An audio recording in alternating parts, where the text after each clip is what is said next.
La presentación la organicé en 3 partes. La primera es una parte más bien conceptual, que tiene que ver precisamente con el tema que nos convoca esta mañana, que es la inclusión y la no discriminación. Seguramente la mayoría de ustedes conoce esto, pero siempre es bueno refrescar la memoria. La segunda parte tiene que ver con elementos más bien culturales, que a mi parecer son muy relevantes para entender algunos desafíos que nos plantean estos temas y algunas tensiones. Entonces ahí me voy a centrar un poco en los discursos que se han construido culturalmente, históricamente y que nos han ido permeando y que a veces dificultan un poco avanzar hacia este horizonte pedagógico, para terminar después en recomendaciones. Entonces vamos a partir con la primera parte. Oye, es que esto no lo manejo mucho ahí. Ahí estamos, ya. Ok. Bueno, entonces vamos a partir con los primeros conceptos o principios orientadores acerca de la inclusión. Como la mayoría de ustedes sabe, esto tiene que ver principalmente con 3 dimensiones, ¿ya?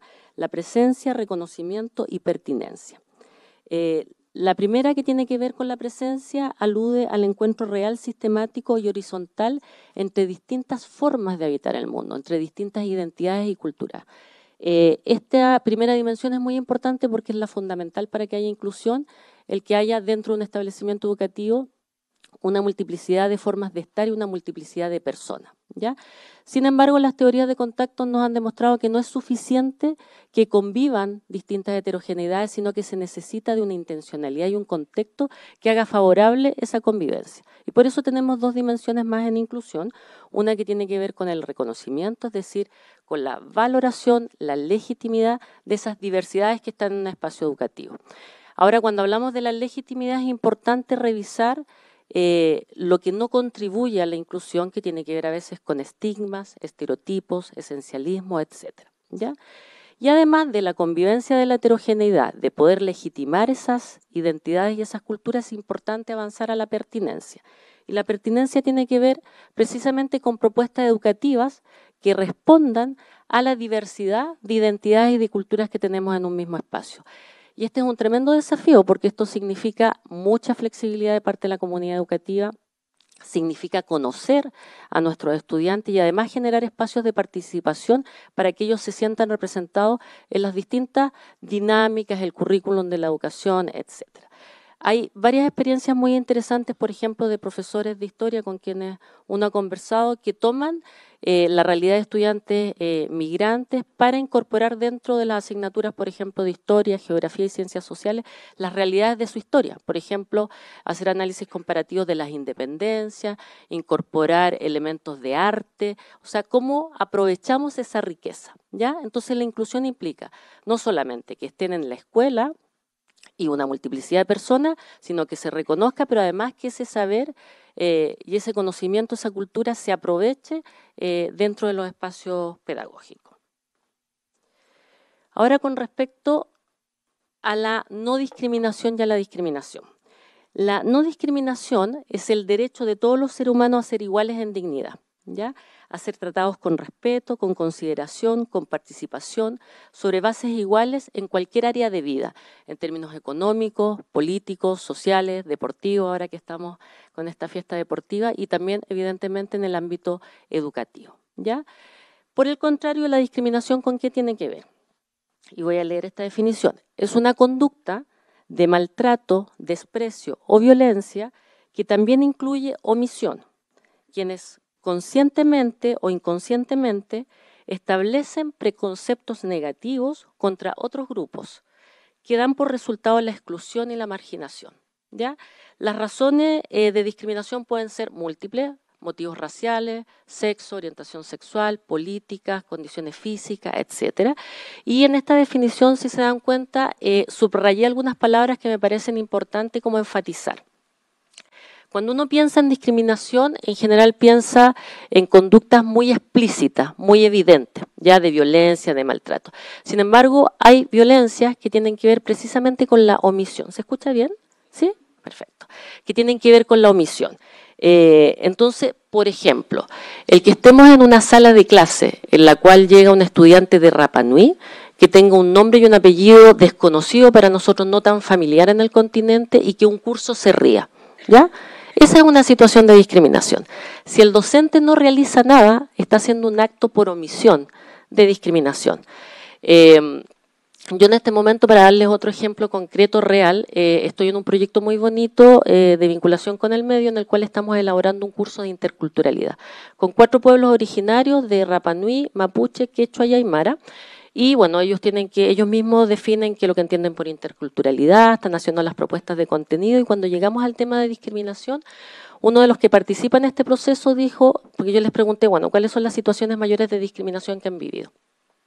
Y uno de ellos me dijo, no existir, la omisión, la no presencia dentro de la sociedad. Entonces, él decía, nosotros no estamos en los espacios de poder, no aparecemos en los medios de comunicación, no estamos en los textos curriculares. Entonces, esa es otra forma de discriminación. También la omisión, no hacer nada en una situación de discriminación o que no estén presentes. ¿Ya? Otro elemento que me parece muy importante de resaltar de esta definición tiene que ver con la palabra grupos. Muchas veces creemos que la discriminación tiene que ver con alguna situación psicológica de un individuo. Sin embargo, las discriminaciones son construcciones sociales que se encarnan en acciones individuales a veces, pero tiene que ver con construcciones culturales que legitiman esa discriminación.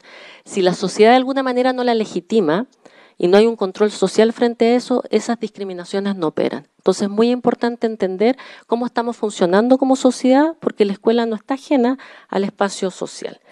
Y por último quiero resaltar lo consciente o inconsciente.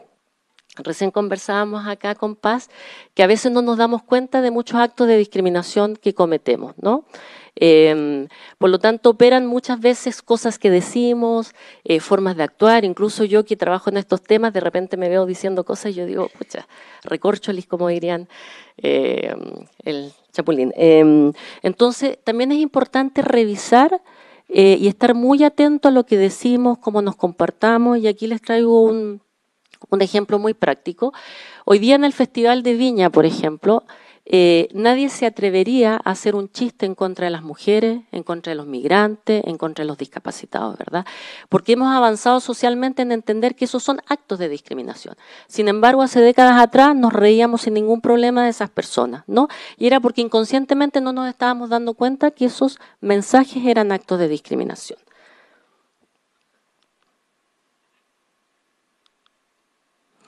Bueno, con respecto a los impactos negativos que ya habían mencionado en la presentación anterior, es importante entender que los impactos negativos de discriminación no solamente los sufren quienes lo viven, la discriminación, sino también quien ejerce la discriminación.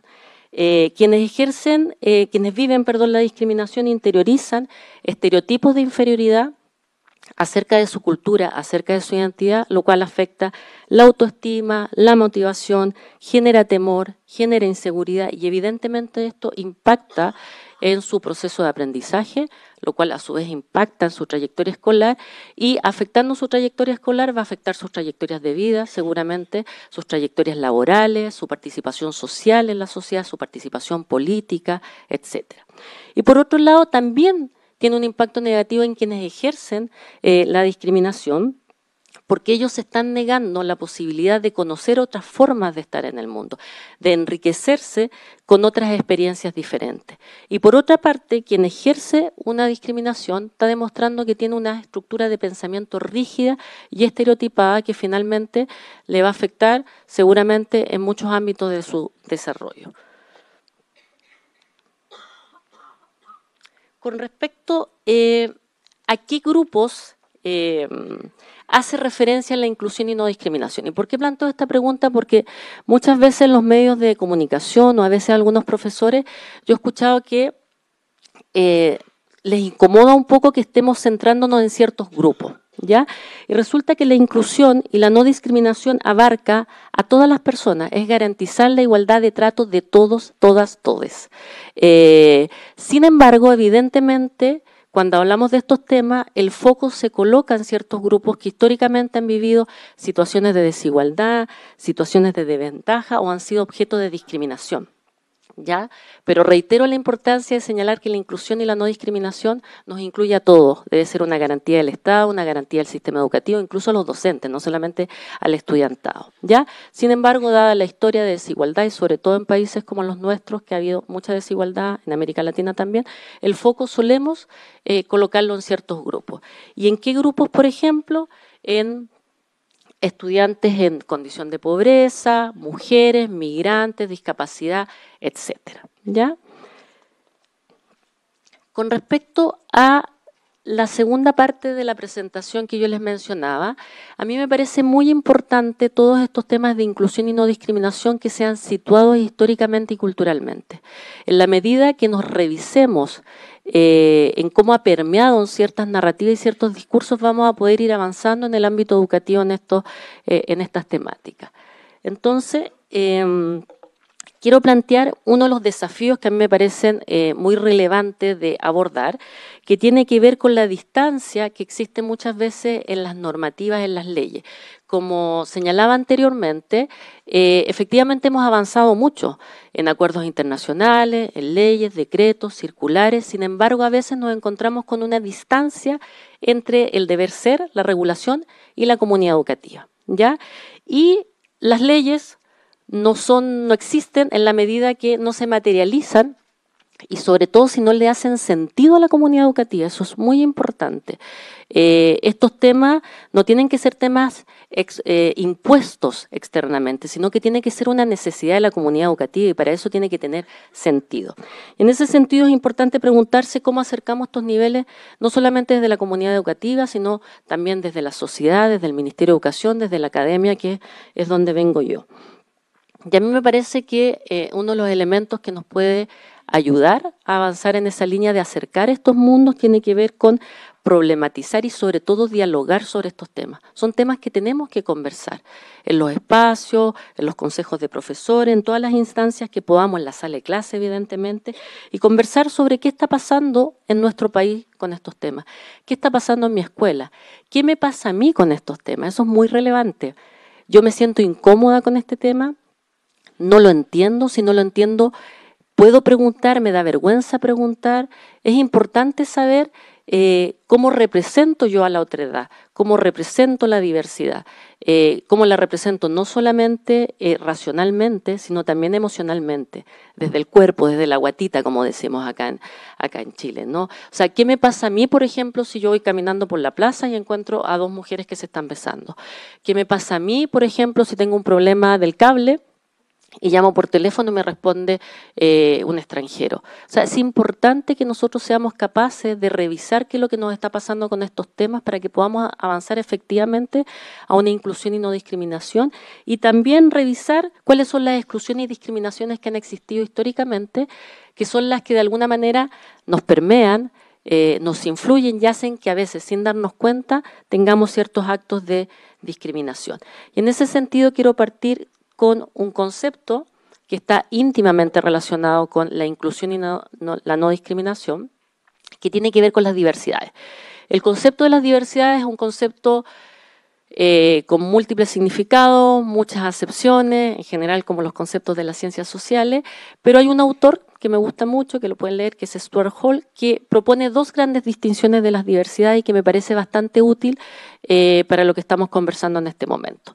Una forma de entenderlo tiene que ver, y que es la forma que la mayoría, cuando uno le pregunta qué entiende por diversidad, responde, que tiene que ver con el hecho social histórico de que todos nosotros somos distintos. Ya no existe un individuo igual a otro, no existen sociedades humanas igual a otras, que esa es una forma de entender la diversidad y que efectivamente es así, es un hecho. Y otra manera de entender la diversidad tiene que ver con una dimensión política, de entender cómo las sociedades han convivido con las diversidades, ¿ya? Y las sociedades, dependiendo de los momentos históricos, dependiendo de las características de la cultura, conviven de distintas maneras, ¿ya?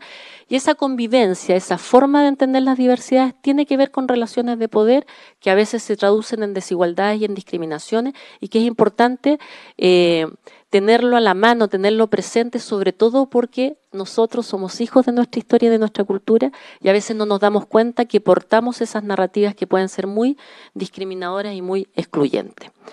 Y en ese sentido, con respecto a la cultura, ¿cómo opera la cultura?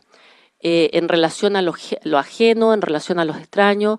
Las culturas en general establecen ciertos códigos de convivencia, que son formas para adaptarnos, que tienen que ver con maneras de entender lo normal y lo familiar. En general, para nosotros sentirnos cómodos en una cultura, establecemos ciertas normas, costumbres, etcétera, que nos parecen familiares y que la sociedad establece como lo más normal.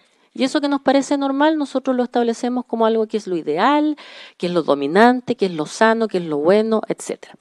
Y en esta cultura o en este espacio tan familiar, cuando aparece algo que es distinto, ajeno, diverso, nos provoca ruido, ¿ya? Nos provoca sensaciones extrañas que lamentablemente pueden ser muy negativas. En ese sentido, por ejemplo, podemos clasificar como enfermo algo que es sumamente extraño, desconocido para nosotros, como se hizo, por ejemplo, con los homosexuales hace tiempo atrás. Podemos considerar eso que vemos como extraño, como malo, como negativo, como bárbaro. Durante muchos siglos, décadas, nosotros como sociedades intentamos civilizar a los pueblos originarios que considerábamos bárbaros. Entonces, igual es importante entender que las sociedades tienen estos códigos y hay que avanzar en que lo extraño, lo no familiar, no sea un ente, una situación que genere exclusión y discriminación. Y con respecto a estas formas de convivencia con lo otro, con lo distinto, con lo extraño, hay distintas formas de convivir con eso. En general hay tres grandes conceptos que se suelen usar para esto, que tienen que ver con la asimilación, la multiculturalidad y la interculturalidad. La primera tiene que ver con cómo las sociedades, o en este caso las comunidades educativas, consideran que la cultura dominante es la que tiene que primar, es la superior y por lo tanto se oprime, se subordinan cualquier otra manifestación distinta a esta cultura dominante. De hecho, históricamente, en general, las sociedades de la época más bien moderna han actuado de esta manera de asimilación y esta forma nace desde los proyectos desde Francia y en Estados Unidos y este modelo se hereda también en nuestros países. Y esta es la típica situación, por ejemplo, en la escuela, que lleguen estudiantes migrantes y asumir que son ellos los que se tienen que adaptar a la cultura dominante. El pensar eso es una visión asimilacionista, lo mismo con los pueblos originarios, por ejemplo. Luego, a medida que hemos ido avanzando, avanzamos a otra forma de convivencia que le llamamos la multiculturalidad.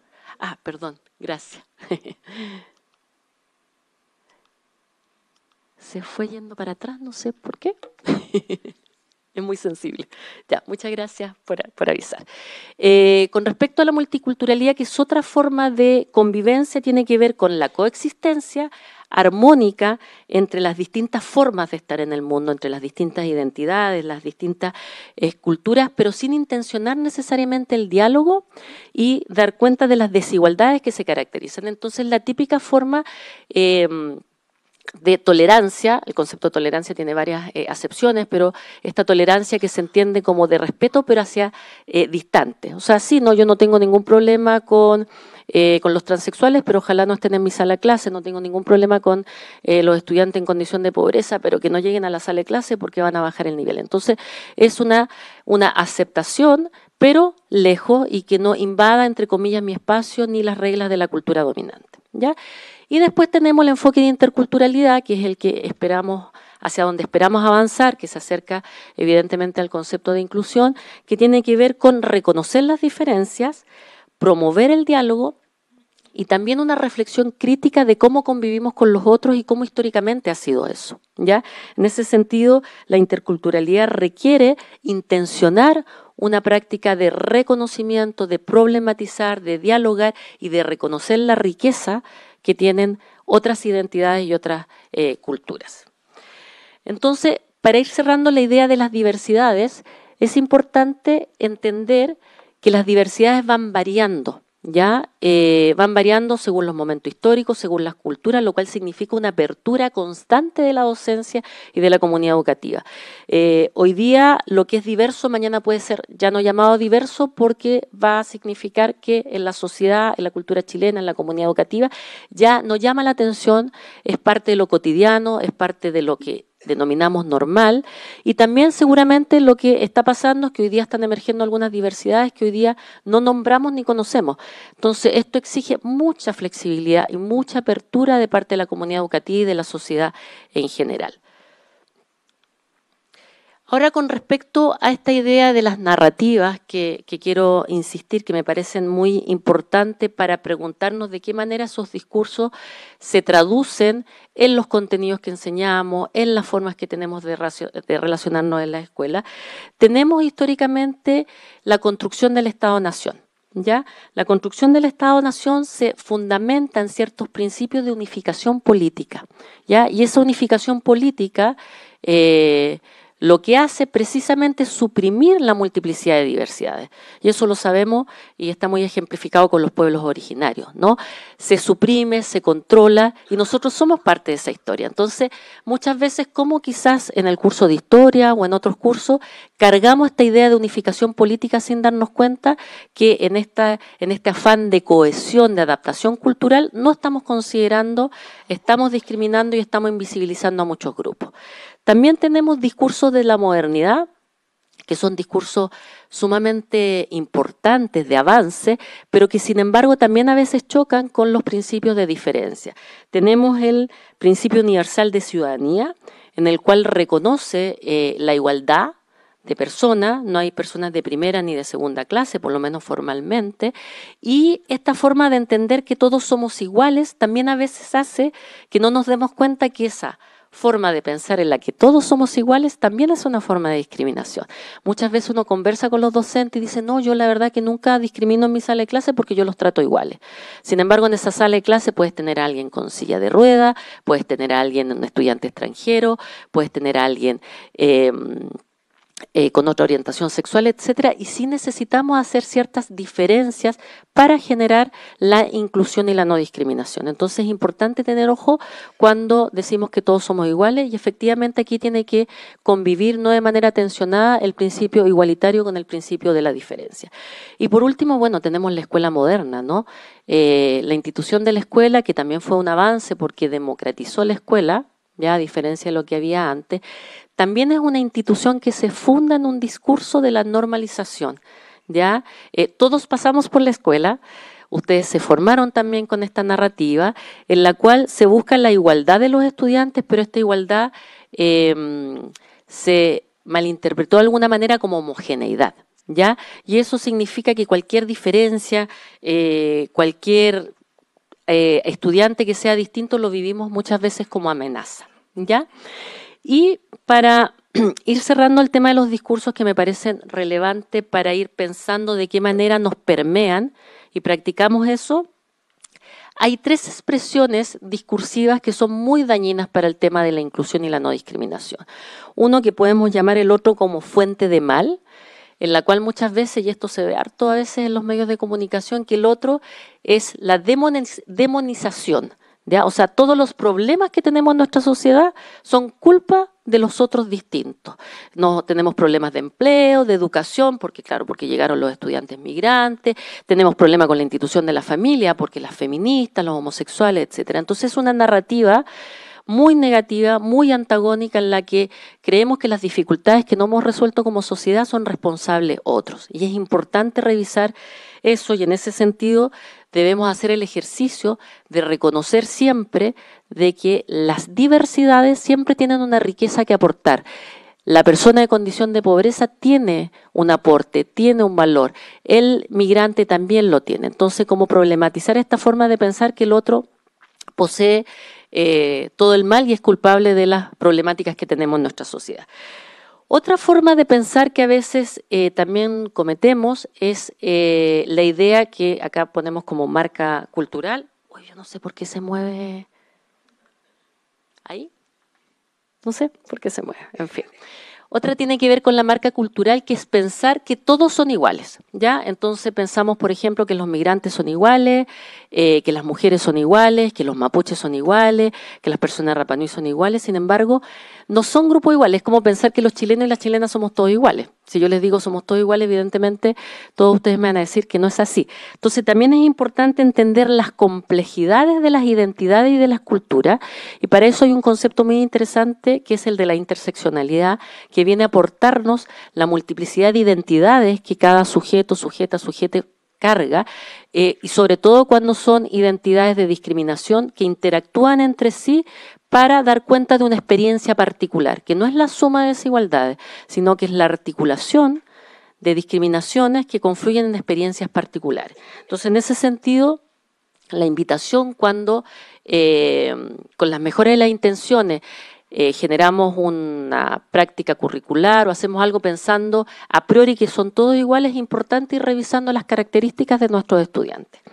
Y tenemos otro que es que también es bastante común, que tiene que ver con el déficit, con la carencia, con creer que nuestros estudiantes tienen carencia física, psicológica, emocional, cultural, etcétera. Y esto suele suceder mucho con los estudiantes de condición de pobreza. Hay una idea muy arraigada entre algunos docentes de creer que un estudiante que viene en condición de vulnerabilidad siempre va a tener malos resultados y que eso no es alterable, ¿ya? Y que es responsabilidad además de ese estudiante adaptarse a la cultura escolar y al capital de la cultura escolar, que es totalmente distinto a su capital. Nosotros a veces decimos viene con un bajo capital cultural. Yo siempre digo no es un bajo capital cultural, es un capital cultural distinto, ¿ya? Entonces, en este caso, es muy importante reconocer las fortalezas y logros que tienen los estudiantes de condición de pobreza, que tienen mucho. Existe un enfoque que es el enfoque fondo de conocimiento, que precisamente lo que hace es trabajar con estudiantes en condición de pobreza o los estudiantes que entran vía PASE para reconocer los aportes, los valores, las capacidades que tienen estos estudiantes. Y para ir cerrando esta segunda parte, mencionar algunos estudios. Yo en un inicio había separado los estudios por grupo, pero en realidad me di cuenta que la mayoría coinciden con ciertos elementos que me parecen importantes resaltar en esta ocasión. Y los estudios indican que existen muchas prácticas de exclusión y discriminación, en particular con los estudiantes migrantes, pero no con cualquier estudiante migrante, sino con los de Sudamérica. Que existe también exclusión y discriminación con los pueblos originarios, con mujeres, con diversidades sexuales, con discapacidad, entre otros, lo que afecta la experiencia pedagógica, los procesos y la permanencia en la escuela. También los currículums. Los estudios demuestran que nuestros currículums son muy monoculturales, asimilacionistas, pensando en estas tres formas de convivencia que les había mencionado, heteronormados, descontextualizados, que dificultan avanzar hacia una política y hacia una práctica de interculturalidad, de inclusión y de no discriminación. Y quería comentarles rápidamente, yo en este minuto tengo un proyecto de investigación que está en desarrollo, que lo que estudia es cómo se está formando en estos temas, en diversidad e inclusión en las carreras de pedagogía en educación básica, de 13 universidades a nivel nacional. Estoy estudiando el 41% de las universidades, y lo que estudié principalmente son los programas de curso, y ahora estoy en la etapa de las entrevistas, y recibí 702 programas.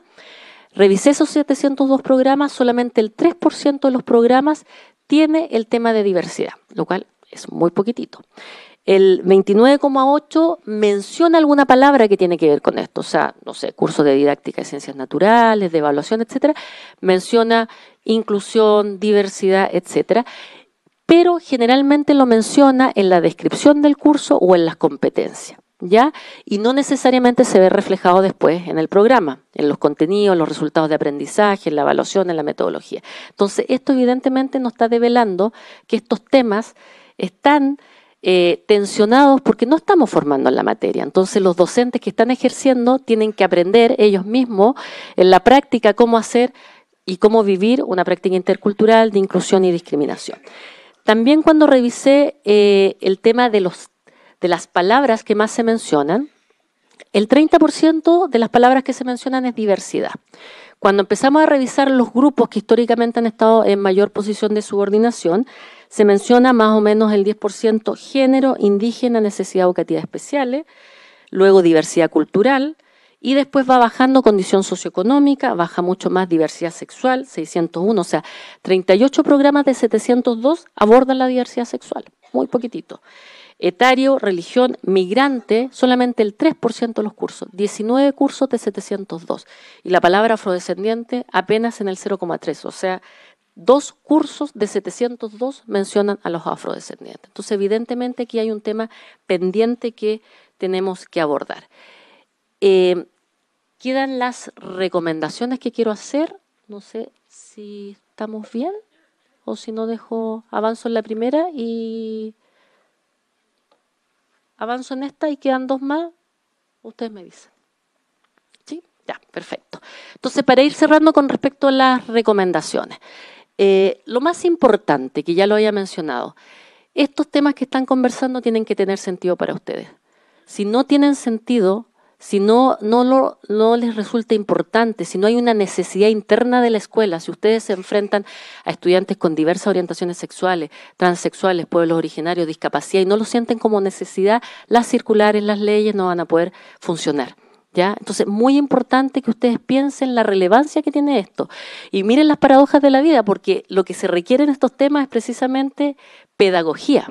Cuando surgen de parte de la superintendencia, el ministerio, las leyes del Parlamento, se requieren procesos pedagógicos para comprender estos fenómenos y que nosotros vayamos dándole sentido a estos temas. Y también a la sociedad, porque evidentemente la escuela no es un ente aislado. Y en ese sentido también me parece muy importante, para asegurar el derecho a la educación y que se reconozca los aprendizajes óptimos y trayectorias seguras y de bienestar, también darles mucha confianza a los docentes. Ya, los docentes están en un momento en el cual no tuvieron formación inicial en estas temáticas, no hay quizás la formación continua que quisiéramos, por lo tanto requieren toda la confianza, la legitimidad para poder probar. O sea, estamos en un momento en que ustedes en la escuela, seguramente la mayoría, hace prueba y no hay problema en equivocarse. Los errores también son aprendizaje. Hay que intentar una manera de abordar la interculturalidad, la no discriminación. Si no resulta esta forma, hay que hacerla de otra manera. Ahora, con respecto a sugerencias como más específicas, bueno, primero, como mencionaba con el estudio que yo estoy realizando, se requiere fomentar y profundizar la formación inicial en estos temas, también en la formación continua. También es muy importante el ejercicio que fue lo que yo vine a compartir con ustedes, de problematizar, de desnaturalizar el orden establecido. Todos somos hijos, como ya dije, de nuestra historia y de nuestra cultura, por lo tanto muchas veces sin querer reproducimos prácticas racistas, clasistas, sexistas. Entonces problematizar y revisarnos cómo estamos haciendo esto y sin temor, sin vergüenza. Estamos en un proceso de transformación, entre pares nos podemos decir, mira, tú dijiste esto, en realidad eso que acabas de decir es un poquito sexista, esto que acabas de hacer también es clasista. Revisémoslo de manera colaborativa, con cariño, con afecto, ayudémonos en eso. También es importante hacer el mismo ejercicio de pensamiento crítico con los estudiantes, que ellos reflexionen en torno a las desigualdades que se viven. También promover trabajo en equipo y diálogo entre todos los estamentos. Esto también es muy relevante. En estas discusiones tienen que estar los auxiliares, los inspectores, las auxiliares de aseo, los docentes, las duplas psicosociales, la jefa de UTP, etc. Toda la comunidad educativa, además de la sociedad, tiene que abordar estos temas que son tan relevantes. Y también señalar que en general las experiencias que abordan lo cotidiano también hacen que en general los cambios sean más profundos, más permanentes. Los enfoques sobre estos temas, sobre todo la academia que estudia muy desde la teoría, los conceptos son muy importantes, son relevantes, hay que estudiar sobre eso. Pero es muy importante que ustedes piensen y reflexionen en torno a sus prácticas, cómo están viviendo cotidianamente en esto, porque ahí se ve reflejado la exclusión y no discriminación, y aquí algunas preguntas que se podrían hacer, como muchas otras que seguramente a ustedes se les va a ocurrir. ¿Cómo interactúo? ¿Cómo interactúo entre hombres y mujeres? ¿Hago diferencia entre los hombres y las mujeres? ¿Cómo interactúo entre los estudiantes nacionales y los estudiantes migrantes? ¿Dialogo mucho más con uno y con otro? ¿Respondo o hago preguntas más complejas con uno y otro? No se puede hacer esa pregunta. Si está en codocencia, pueden conversar y retroalimentarse con respecto a eso. ¿Cómo estimulo la participación y la opinión? Yo estimulo la participación de la misma manera. Hay muchos estudios interesantes sobre todo el tema del sexismo acerca de la participación de hombres o mujeres. Históricamente, el don de la palabra, la hegemonía de la palabra ha estado en la masculinidad, que históricamente se ha asociado a lo público. Por lo tanto, a las mujeres en general les da mucho miedo hablar. Cuando hablan, los estudios demuestran eso, hablan para aportar y cosas muy concretas. Se preparan mucho porque tienen mucho miedo de equivocarse, de cometer errores. Entonces, ¿cómo estimulamos la participación de grupos, en este caso, de mujeres que históricamente tienen menos práctica, podríamos decir, y menos reconocimiento con el tema del habla? Además, son mucho más juzgadas cuando se equivocan que cuando se equivoca un varón. El uso de diminutivo. ¿Usamos uso de diminutivo? Mi niñita, mi niñito, conmigrante, etcétera. La metodología que utilizo promueve estereotipos y cómo trabajamos con los contenidos. Voy a avanzar en la otra y ya ahí, para ir cerrando, lo último. Entonces les quiero dejar estas preguntas. Espero que después de esta conversación concluyamos y concordemos todos y consensuemos que efectivamente se puede llegar a la inclusión y no discriminación.